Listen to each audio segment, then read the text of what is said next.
Welcome back to my YouTube channel. I hope that you're doing good from wherever you are. Today I'm seated at my kitchen garden, and of course what you're seeing behind me is the plants. And this is what we call organic farming. And so this is what we have been practicing over the years. Organic farming is what has been practiced by our parents and by our forefathers, of course. Since time immemorial, it has been organic farming.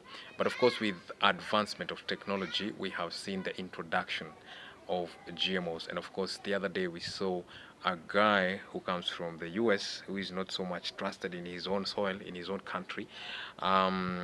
He was the top guest in the country.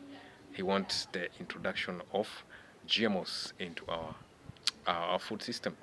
And so uh, GMO is, of course, genetically modified organisms. So it cuts across all organisms, including animals. And so you'll find genetically modified organisms, meat, which is genetically modified meat, genetically modified maize, and all it cuts across everything. And so what they say is that genetically modified foods are are resistant to of course the effects of the climate, of the effects of the of diseases and stuff like that.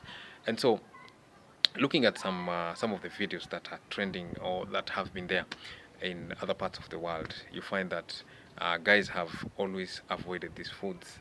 They're not as useful to the human body as they should be, and so it is the best advice is to avoid these foods and of course practice organic farming.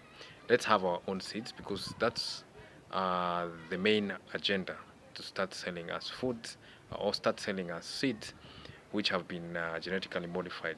The best thing is to, of course, harvest our seeds and keep them for the next planting season, because what we are doing is, um, of course, accepting GMOs is killing our seed industry. And because and before it dies off, let's try as much as possible to stack as much seeds as we can.